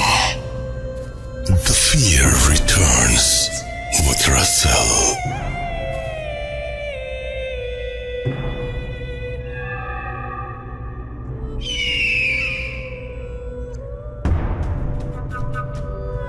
আপনাদের সবাইকে স্বাগত জানাচ্ছি আমি রাসেল ভূত.com-এ, এবং আশা করছি যে আপনারা সবাই ভালো আছেন এবং সবসময় ভালোর দলে আছেন।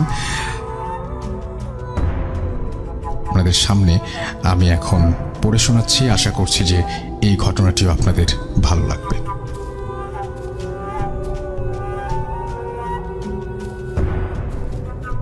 আসসালামু আলাইকুম রাসেল ভাই, আমি আবরার শাহরিয়ার অভি বলছি রাঙামাটি থেকে। আমি জানি আপনি সবসময় ভালোর দলেই থাকেন, তাই কেমন আছেন জিজ্ঞেস করলাম না। আজকে আমি আমার জীবনে ঘটে যাওয়া অত্যন্ত ভয়ঙ্কর ঘটনাটি শেয়ার করলাম। ভালো লাগলে পড়ে শোনাবেন।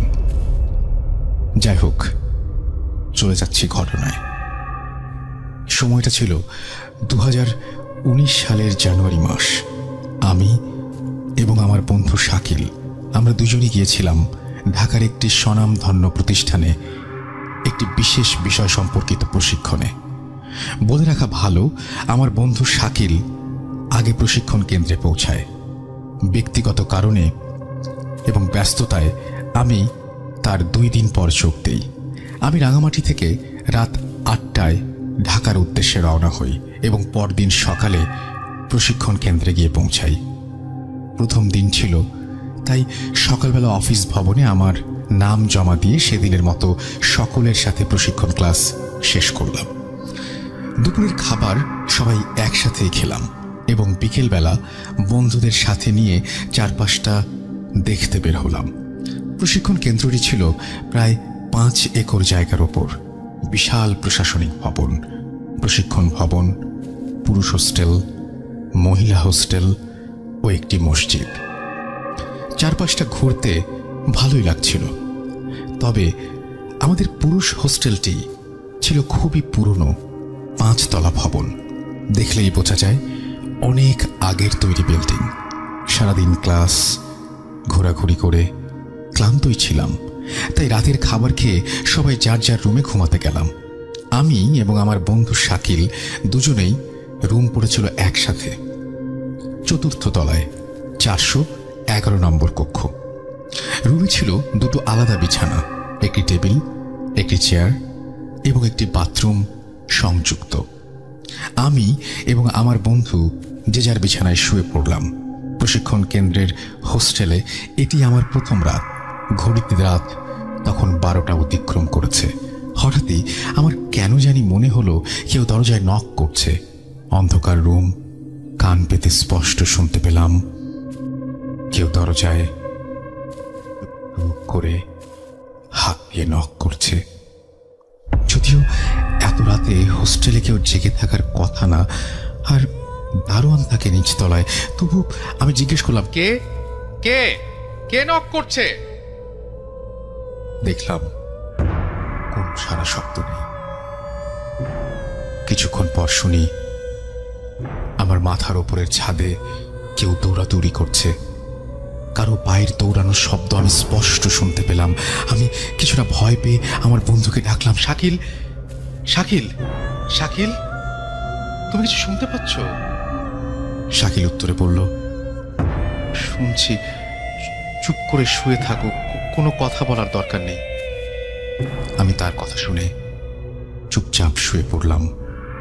কিছুক্ষণ পর ঠিক একইভাবে দরজায় নক করার শব্দ শুনি, কিন্তু না, এবারে আর সামনের দরজা থেকে না, এবার শব্দটা হচ্ছে পেছনের দরজায়, যে দরজাটা খুললে শুধুমাত্র 4 তলায় আমাদের রুমের বারান্দায় যাওয়া যায় এবং দরজার ওপাশে কেউ থাকার কথাও না।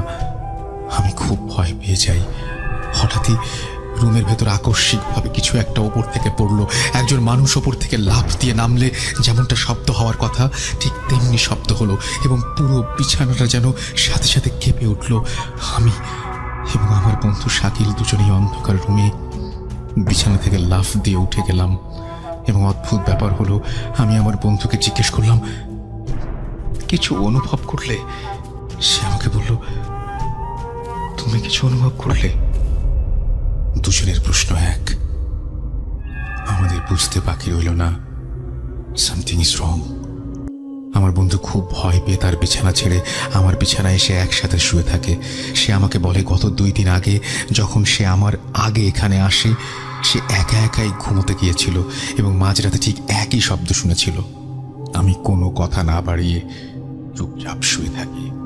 কিছুক্ষণ পর ওয়াশরুম থেকে পানি পড়ার শব্দ ভেসে আসতে লাগলো। ভাবলাম পানির কলটা হয়তো ঠিক মতো বন্ধ করা হয়নি, তাই পানি পড়ছে, কিন্তু ধীরে ধীরে পানি পড়ার শব্দটা যেন বেড়েই চললো। আমার মনে হলো, আমার মনে খুব কৌতুক আর খুব ভয় কাজ করছিল।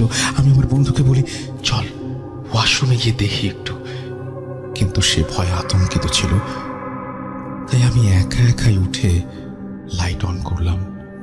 ওয়াশরুমে রেখে ভেতরে গিয়ে দেখি বাতিটা জ্বালানো কিন্তু আমার স্পষ্ট মনে আছে আমি বাতি অফ করেই ওয়াশরুমের দরজা লক করে গিয়েছিলাম। যাই হোক, এত কিছু না ভেবে ধীরে ধীরে ওয়াশরুমের দিকে এগিয়ে গেলাম এবং দরজাটা খোলার সাথে সাথে আমি যা দেখলাম তা দেখার জন্য আমি মোটেও প্রস্তুত ছিলাম না। আমি দেখলাম ওয়াশরুমের মেঝেতে একটি গলা কাটা মাথা পড়ে আছে এবং বালতির পানিগুলো লাল রক্তাক্ত। মনে হচ্ছে কেউ এখনই মাথাটা কেটে রেখে চলে গিয়েছে। আমার মাথা তখন কাজ করছিল না। আমি চিৎকার করে শাকিল বলে ডাক দিয়ে সেখানে অজ্ঞান হয়ে যাই। আমার জ্ঞান ফেরে, নিজেকে বিছানায় আবিষ্কার করি। পাশে আমার বন্ধু শাকিল, প্রশিক্ষণের আরো 2 জন মেম্বার, আমাদের প্রশিক্ষণ অফিসার এবং ওই হোস্টেলের দারোয়ান উপস্থিত ছিলেন। আমার জ্ঞান ফেরার পরেই সবাইকে রাতের ঘটনাটা খুলে বলি। ঘটনা শুনে স্যার বলেছিলেন, এই সব কিছু না, সব হ্যালুসিনেশন। এরপর যে যার মতো চলে যায়। কিছুক্ষণ পর হোস্টেলের দারোয়ান আবার আসে এবং রুমটা পাল্টানোর পরামর্শ দেয়।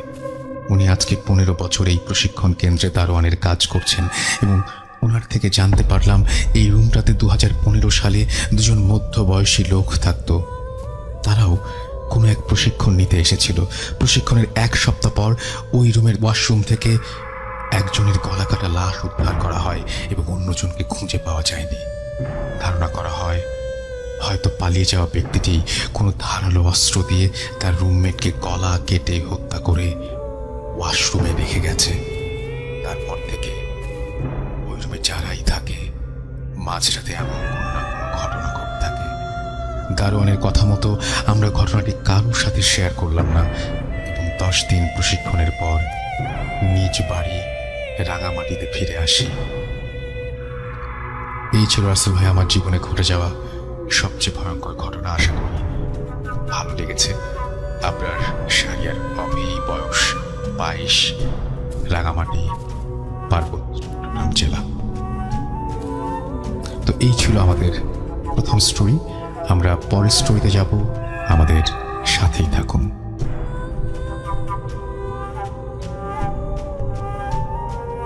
Spirit, be here with me.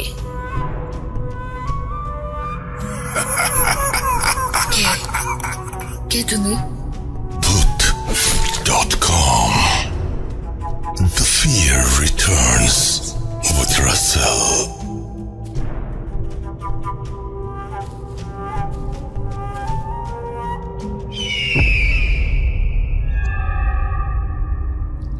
আমরা জানি যে স্বপ্ন নিয়ে আপনাদের অনেক আগ্রহ, আমাদের সবারই আগ্রহ। স্বপ্ন কখনো সত্যি হয়, কখনো স্বপ্ন একেবারে হয় অর্থহীন। কারো কাছে স্বপ্নের যেমন অর্থ রয়েছে, কারো কাছে স্বপ্নের কোনো মানেই হয় না এরকম। কিন্তু আমাদের প্রত্যেকেরই স্বপ্ন রয়েছে বুকের ভেতরে এবং আমরা কখনো না কখনো জীবনে হয়তো স্বপ্ন দেখেছি ঘুমিয়ে। দুটো স্বপ্নের 2 ধরনের ব্যাখ্যা আছে এবং দুটো স্বপ্ন 2 ধরনের স্বপ্ন। তারপরেও বলবো যে ঘুমিয়ে যে স্বপ্ন দেখি সেই স্বপ্ন যদি পরের দিন সত্যি হয়ে যায়, ভালো স্বপ্ন হলে তো আমাদের খুব ভালো লাগার কথা, কিন্তু তারপরেও মনের কোনো একটা জায়গায় হয়তো মনে হয় যে কিছু একটা মনে হয় গোলমাল আছে, আমি যা দেখলাম তা মিলে গেল কেন। আর খারাপ হলে তো কথাই নাই। কারো কারো আমি এর আগে অনেকের কাছেই শুনেছি যে কারো কারো এরকম স্বপ্ন হঠাৎ করেই সত্যি হয়ে যায়। কেউ কেউ আগে থেকে টের পান কেউ মারা যাবে, কেউ কেউ কোনো দুর্ঘটনা টের পেয়ে যান। স্বপ্নের মধ্যে এরকম নানান ঘটনা তিনি জানতে পারেন যা পরবর্তীতে ঘটে যায়। এটা খুবই ভয়ঙ্কর একটা ব্যাপার। আমার সাথে আজকে আছেন এই মুহূর্তে রিমঝিম, যার সাথে এই ঘটনাগুলো বহুবার হয়েছে। সেই রকম কিছু ঘটনা, স্বপ্ন নিয়ে কিছু কথা আমরা শুনবো রিমঝিমের কাছ থেকে। ভাইয়া, ঘটনাটা অ্যাকচুয়ালি আমার এক ফুফাতো বোনের, যার সাথে ঘটনাটা মানে আমার স্বপ্নের সাথে তার সংযোগ ছিল। ভাইয়া, আমার ওই বোনটা কিন্তু আপনার প্রতিবন্ধী ছিল। আচ্ছা। সে মানে তার মানে কি বলবো, হাঁটা চলার কোনো ক্ষমতা আল্লাহ তাআলা দেননি তাকে। যাই হোক, সেই দিন আমি রাতে আর কি ঘুমিয়েছি, হঠাৎ করে স্বপ্নে ভাইয়া আমি আমার বড় আব্বা বড় আম্মাকে খুব ভালোবাসতাম। আমার বড় আব্বা বড় আম্মা অনেক আগে মারা গিয়েছেন যদিও। তো ওই দিন রাত্রেবেলায় আমি স্বপ্নে দেখি আমার বড় আম্মাকে।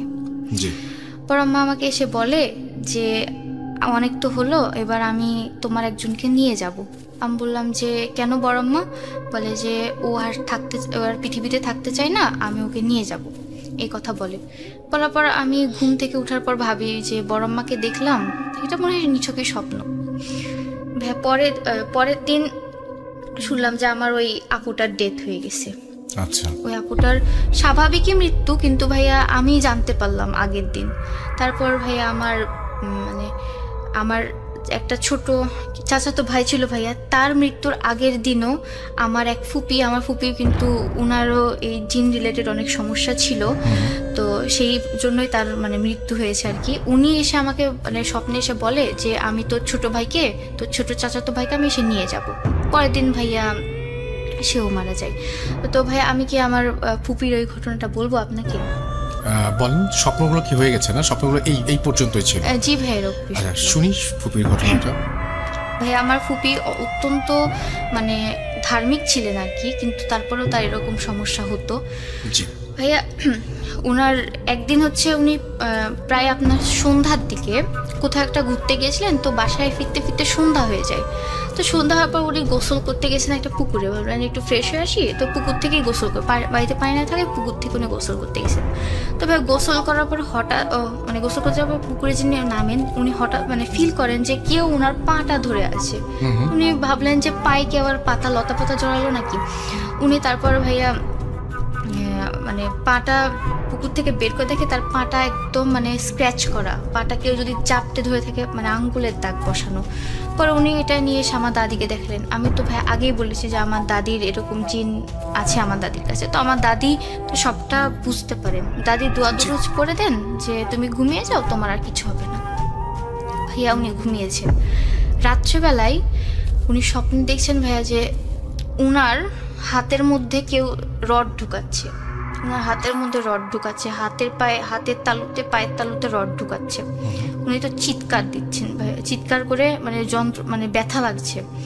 উনি ভাইয়া চিৎকার দিয়ে ঘুম থেকে উঠে দেখেন যে সত্যি ভাইয়া তার হাতের তালু এবং পায়ের তালু থেকে ব্লাড বের হচ্ছে এবং তিনি যন্ত্রণাটা ফিল করছেন।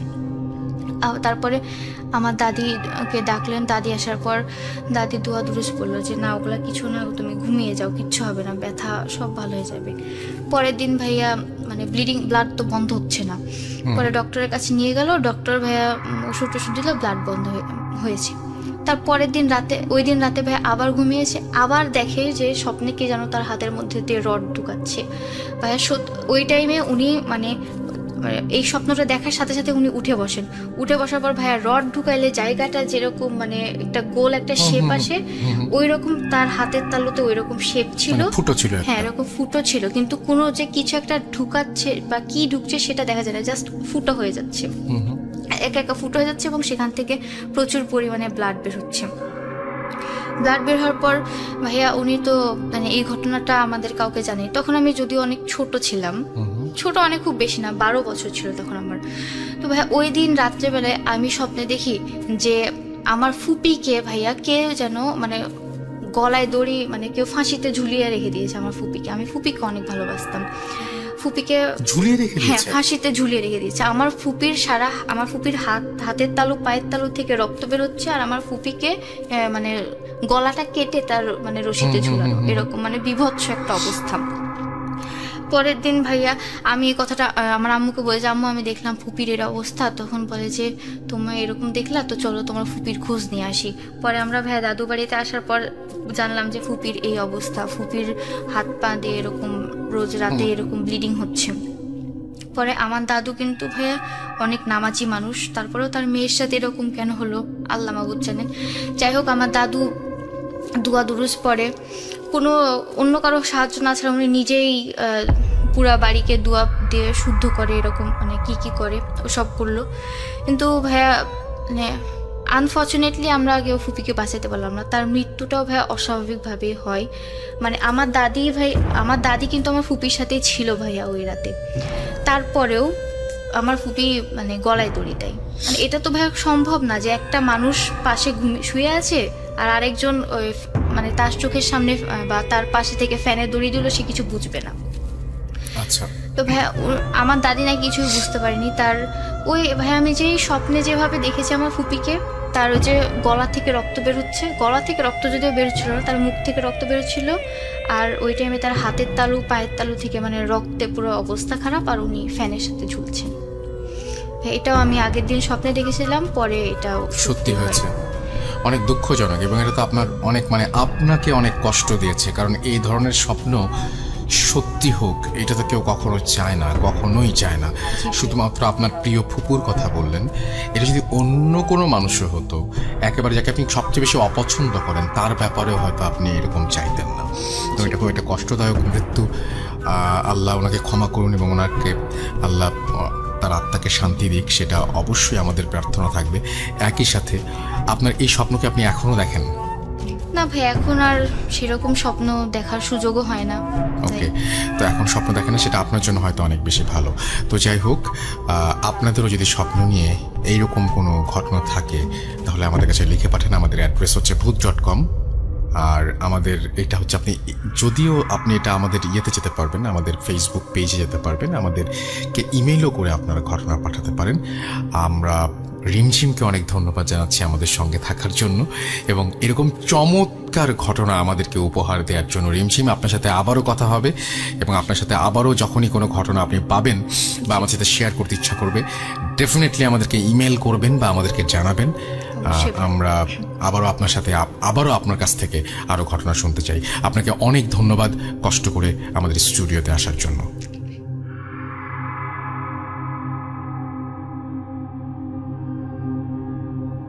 Spirit, be here with me.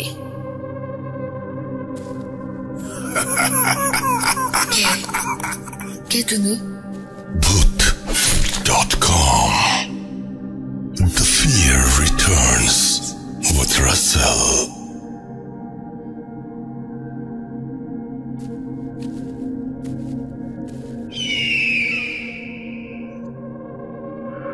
শুনছেন Bhoot.com।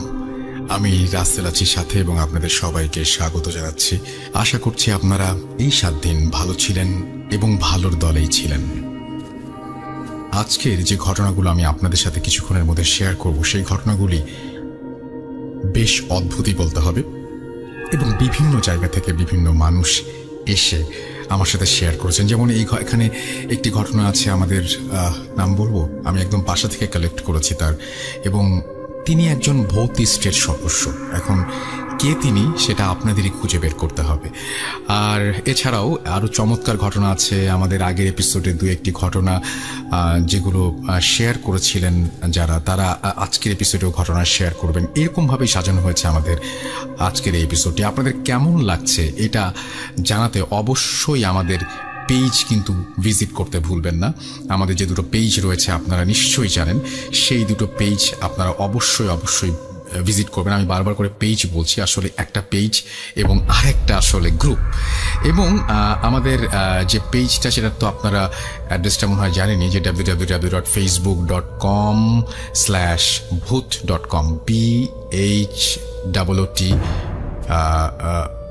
bhoot.com। আচ্ছা, ভূত.com হিসেবে আসছে, Bhoot.com হিসেবে আসেনি। তো যাই হোক, Bhoot.com হিসেবে আসছে এটা। এবং আমাদের যে Bhoot.com-এর যে গ্রুপটা আছে সেখানে আপনারা জয়েন করবেন, তাহলে আপনারা আরও ভালোভাবে আমাদের সাথে কানেক্টেড থাকতে পারবেন। আর আমাদের যে ঘটনাগুলো পাঠাবেন সেগুলো ইমেইলের মাধ্যমেই পাঠাবেন। বাপ্পি আমাদের খুবই শুভাকাঙ্ক্ষী এবং তিনি আমাদেরকে আসলে একটা ঘটনা পাঠিয়েছেন। সেই ঘটনাটি তার কাছে একজন পাঠিয়েছে এবং যিনি পাঠিয়েছেন বাপ্পির কাছে, তিনি হচ্ছেন জসিম হাওলাদার এবং তিনি বাপ্পির কাছে পাঠিয়েছেন। তো এই ঘটনাটি সরাসরি আমি পাইনি, এটি বাপ্পি পেয়েছেন এবং বাপ্পি আমার সাথে শেয়ার করেছেন। আমি সেই ঘটনাটি একটু পড়ে শোনাচ্ছি। আমি জসিম, খুলনা থেকে লিখছি। আমি সরাসরি ঘটনায় চলে যাই। ঘটনাটি ঘটে তৎকালীন খুলনা জেলার বাগেরহাট মহকুমার একটি জায়গায়। ঘটনার সঠিক সময়কাল জানা যায়নি, তবে ঘটনাটি ভারত পাকিস্তান দেশ ভাগের কিছু বছর পরে ঘটে। আমি আমার মায়ের কাছ থেকে ঘটনাটি শুনেছি। আমার মায়ের নানুর সাথে ঘটনাটি ঘটেছিল। তিনি পেশায় একজন ধান ব্যবসায়ী ছিলেন। যেহেতু তিনি ধান ব্যবসায়ী ছিলেন, তাই তাকে ধানের মৌসুমে ধান ক্রয়ের জন্য বিভিন্ন হাটে যেতে হতো। তার এ কাজে সহযোগী হিসেবে তার একজন ভাগ্নে ছিল। একদিন তারা দুজন তাদের বাড়ি থেকে পূর্বে অনেক দূরে একটি ধান কিনতে যান। সে হাটটি সন্ধ্যার আগেই উঠে যেত। দুর্ভাগ্যবশত তাদের সেখানে পৌঁছাতে রাত হয়ে যায়। ওখানে গিয়ে তারা হাটের কোনো লক্ষণ দেখতে পেলেন না। নির্জন একটি জায়গা, কিন্তু তারা যেহেতু অনেক দূর থেকে ধান কিনতে এসেছেন, তাই তারা চিন্তা করলেন কাল বিকেলে তো আবার হাট বসবে, ততক্ষণ পর্যন্ত আমরা এখানে অপেক্ষা করতে থাকি। ধান বহনের জন্য তাদের বড় ধরনের একটি নৌকা সাথে ছিল। তারা তখন নৌকার ঘাটে বাঁধার জন্য একটি খুঁটি মাটিতে পুঁতে রাতে ঘুমানোর জন্য প্রস্তুতি নেয়। তারা দুজন নৌকার দুপাশে ঘুমায়। মাঝ রাতের দিকে যিনি মামা, তাকে কি যেন একটা দীর্ঘদেহী জন্তু এসে সজোরে নৌকার সাথে চেপে ধরে। তিনি তখনও বুঝতে পারছিলেন না আসলে জন্তুটা কি।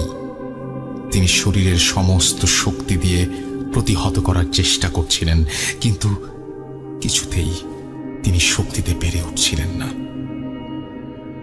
না পেরে তিনি প্রচন্ড জোরে গোঙানি দিতে লাগলেন। এতে তাদের ভারী নৌকাও কিছুটা নড়ে উঠছিল। এই শব্দে হঠাৎই তার ভাগ্নের ঘুম ভেঙে যায়। তিনি তার মামাকে ডেকে বলে, মামা কি হয়েছে? তখনই সেই অশরীরীটা তাকে ছেড়ে দিয়ে চলে যায়। কিন্তু যাবার বেলায় সেটি নৌকার এক মাথা, অর্থাৎ নৌকার শেষভাবে সরু হয়ে উঁচু কাঠ বিশেষ যে জায়গাটা, সেইটা অর্থাৎ অনেকে গুলোয়ও বলে বোধহয়, কিছুটা ভেঙে দিয়ে যায়। তখন তিনি অর্থাৎ মামা তার ভাগ্নেকে কোনো কথা না বলে সরাসরি নৌকার খুঁটি খুলতে বলে, আর বলে এখানে আর এক মুহূর্ত থাকা যাবে না। তিনি তার ভাগ্নেকে কিছু বলেননি, বললে সে হয়তো ঘাবড়ে যাবে, তবে তিনি খুবই ভয় পেয়েছিলেন। এরপর তারা বাড়ি চলে আসেন এবং ভয়ের কথা কাউকে না বলে তিনি শ্বশুর বাড়ি দাওয়াত খেতে যান। সেখানে গিয়ে তিনি হাঁসের মাংস খান। মূলত সেখান থেকেই তার অসুস্থতা শুরু হয়। এভাবে অনেক দিন তিনি ভুগতে থাকেন। প্রায় 3.5 বছর পর একজন কবিরাজ তার নাভি থেকে সেই হাঁসের মাংস বের করেন। ততদিনে তার অবস্থা খুব খারাপ হয়ে এসেছিল। তিনি যেহেতু ব্যবসায়ী ছিলেন, তাই তার আর্থিক অবস্থা মোটামুটি ভালোই ছিল, যে কারণে তার সমস্ত সর্বস্ব দিয়ে তার নিজস্ব টিনের ঘর ছিল, যা সে সবসময় খুব দুর্লভ ছিল সেই সময়ে। তিনি একদিন সেই টিনের ঘরে শুয়েছিলেন এবং তার স্ত্রী তার শ্বশুরের মৃত্যুর কারণে তাকে দেখতে গিয়েছিলেন। তিনি অসুস্থতার কারণে যেতে পারেননি। তারা সবাই সেদিন আর বাড়ি ফিরতে পারেননি, তাই তিনি একাই বাড়িতে ছিলেন। রাতে ঘুমন্ত অবস্থায় তার টিনের চালে কে যেন হঠাৎ ভীষণ জোরে থাপ্পড় দেয়। ওই বিকট শব্দে তিনি এতটাই ভয় পেয়ে মা বলে জোরে চিৎকার করে ওঠেন যে তিনি হার্ট ফেল করেন এবং তারপরে তিনি মারা যান।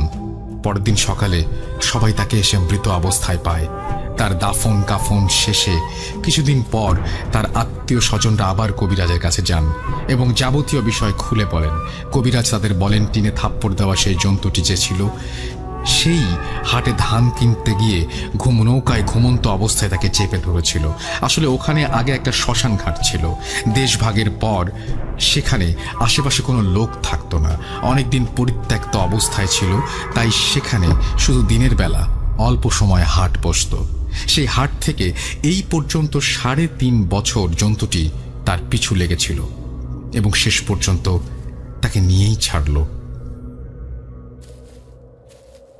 এই ছিল ঘটনা, এবং এই ঘটনাটা আমার কাছে খুব যে ভালো লেগেছে আমি সেটা বলবো না, এবং এর চাইতেও ভালো ঘটনা আমি আপনাদের কাছ থেকে এক্সপেক্ট করি এবং আশা করছি এই সপ্তাহে যতগুলো ঘটনা এসছে তার মধ্যে এই ঘটনাটি আসলে সিলেক্টেড হয়েছে, সেই জন্য আপনাদের সাথে শেয়ার করলাম। আশা করছি এর চাইতেও দারুণ সব ঘটনা লিখে পাঠাবেন russell.bhoot.com@gmail.com অপেক্ষা থাকবো আপনাদের ঘটনার, এবং সেই সাথে আমাদের সাথে ফেসবুকে কানেক্টেড থাকুন। চলে যাব আমাদের পরবর্তী ঘটনায়।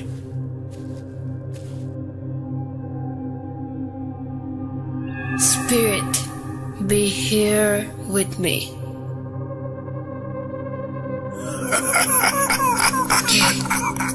কে তুমি? Bhoot.com. The fear returns with Russell.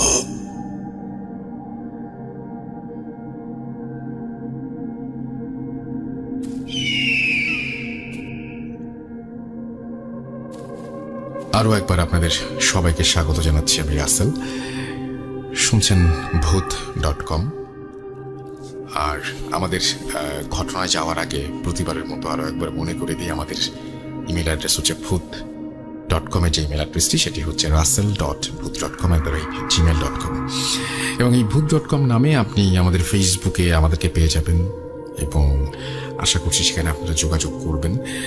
আর আমার সাথে যে অতিথি, আমি তার সাথে তার দ্বিতীয় ঘটনায় যাব।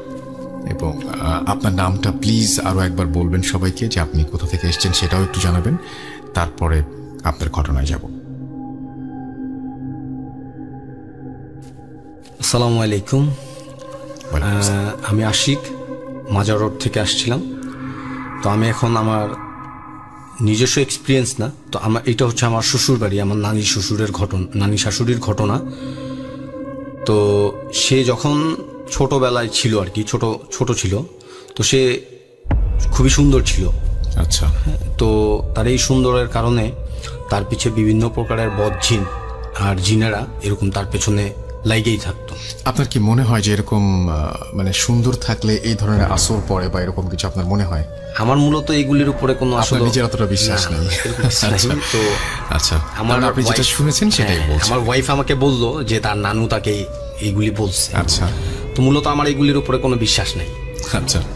তো এরকম তাকে এরকম বিভিন্নভাবে ওই গ্রামগঞ্জে দেখা যাচ্ছে আপনার ওই গরুর খাবারের জন্য খ্যারগুলিকে গোল করে, এইটা এক একজনের ভাষায় এক এক রকম বলে।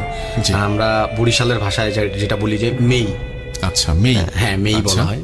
তো এই খ্যারগুলিকে গরুর খাবারের জন্য মানে ধান ছুটায় নিয়ে ওগুলিকে আর কি আপনার মেই বানায় রাখা হয়। আচ্ছা। তো আমার নানুকে এইভাবে বিভিন্ন সময়, কখনো মেয়ের উপরে, কখনো নিম গাছের ডালের উপরে, কখনো বাড়ির চালের উপরে, তো বিভিন্ন সময় বিভিন্ন উচ্চ স্থানে এরকম উঠায় রাখতো। তো সে তখন ছোট। হ্যাঁ, তো এই বিষয়গুলি একটা পর্যায়ে আমার নানি শাশুড়ির যে আব্বু ছিল, সে আর কি বিষয়টা নিয়ে একটু খুব চিন্তায় পড়ে যায় যে আসলে এটা কি করা যায়, এটার তো একটা সলিউশন দরকার। হ্যাঁ, তো সে বুঝতেছে না। তো একটা পর্যায়ে সে এরকম এক হুজুরের থেকে পানি পড়া আনার জন্য চিন্তা করে। তো সে চিন্তা অনুযায়ী সে পানি পড়া আনতে যায়। তো পানি পড়া যখন সে নিয়ে আসে, তো তার আসার রাস্তায় বিশাল আকৃতির একটা দেহ নিয়ে তার সামনে দাঁড়াইছে। তো দাঁড়ানোর পরে এরকম তাকে বলতেছে যে তুমি পানি অথবা যাই কিছু নাও না কেন, আমি তোমার মেয়ের পিছু ছাড়তেছি না। সে এরকম বলতেছে, আমি তোমার মেয়ের পিছু ছাড়তেছি না। তো আমার যে নানি শাশুড়ির আব্বু ছিল, সেও আর কি একটু সাহসী এবং আপনার জাদুটোনা বা ঝাড়ফুঁকের ব্যাপারে সেও একটু পারদর্শী ছিল এই বিষয়ে। আচ্ছা। তো সে পানি পড়াটা নিয়ে যখন আসতেছিল, তো তার সামনে যখন পড়লো, তো সে বললো যে আমি আমার কাজ করতে থাকি, তুমি পারলে আমার ঠেকাও বা আটকাও, তুমি যেভাবে পারো আমাকে আটকাও। তো সে এই কথা কয়ে সামনের দিকে যখন অগ্রসর হলো, তো বাসা ঘরের সামনে চলে আসছে, এমন সময় দেখতেছে তার মেয়েকে আবারও টানার চেষ্টা করতেছে। তো সে দৌড়ে যায় তার মেয়েকে আটকানোর চেষ্টা করতেছে, এমনকি সে ওই পানিটার সাথে সাথে তার গায়ে ছিটা দিতেছে এবং তারও খাইতেও দিতেছে। তো এটা যখন করছে, তো তার মেয়েকে কোনোভাবে ওইখান থেকে ছাড়িতে পারে নাই। সে আবার ওই মেয়ের উপরে উঠে রেখে সে চলে গেছে। আচ্ছা। যে ধরছিল সে ওই আবার খ্যারের মেয়ের উপরে তারে রাইখা আবার সে চলে গেছে। তো এইভাবে সে ওই তার আব্বু এরকম মসজিদ থেকে বা হুজুরের থেকে পানি আইনা প্রায় এরকম খাওয়াতে একটা পর্যায়ে অনেক বছর কেটে যায় যে আর তার এই সমস্যাটার সম্মুখীন হন না। তো একটা সময় ওই নানুকে এরকম বিবাহ দেওয়া হয়। তো বিয়ের পরে ওই জিনিসটাই তার স্বামীর সাথে আবার চলে আসে, মানে স্বামীর সাথে এইরকম আচরণ করা শুরু করে দেয়। তার মানে কি এই বিয়েটা সে মেনে নিতে পারেনি এরকম? হ্যাঁ, এরকমই কিছু একটা। হ্যাঁ, তো ওই তার স্বামীকে সে এখন বিভিন্নভাবে এরকম ঝামেলা করতেছে তার স্বামীর সাথে। আচ্ছা।